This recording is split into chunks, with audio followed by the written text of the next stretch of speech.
I don't know. I just came out of a meeting, so I don't know what. Ask me the questions again. I'm better off just getting questions, and I'll roll from there. Well, how did camp go? How do you feel with just a little bit less than a full week now to get ready for your first game?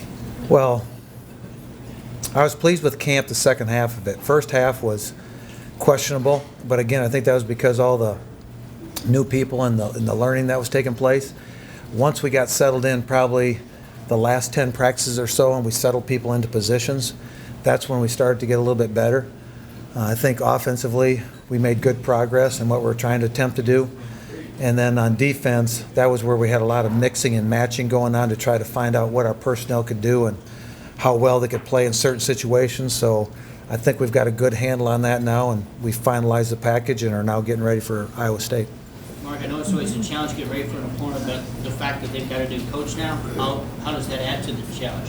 Well, it's always a challenge because when you don't know what to expect going into the game, or at least there's a lot of things that could happen during the game that you aren't necessarily prepared for, as you would be maybe the third, fourth game of the year.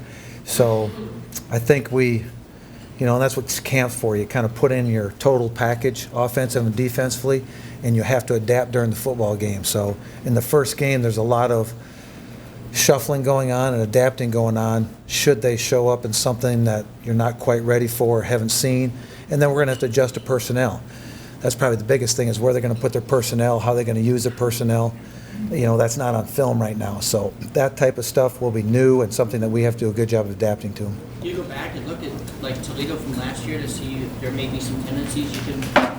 You hope to, but I know when you change schools, you change personnel too. So you can play one style of offense with one personnel group, but when you inherit a group, you really have to adapt to that group too. So that's where the change could be. Maybe they have something that they're going to use to their strength, if you will. So that's the part that's the unknown. So we can anticipate what's going to happen, but until you get in the game and get the flow of the game, that's where that first half, there's a lot of.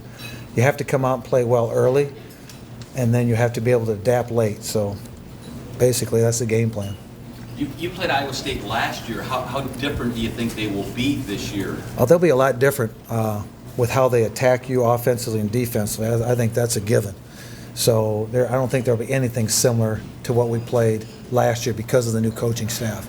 Now, where they put people and how they use their personnel is what to be seen, is where the matchups are and how they're going to use they've got a candidate that's up for the Heisman, for crying out loud. So where are they going to put him? Where are they going to put the receiver? The obvious people, how are they going to use the obvious ones? And then who are the ones that maybe aren't the name players right now that are very integral to their plan, whether it be on offense or defense? So those are the things that we have to search out and find as quickly as possible.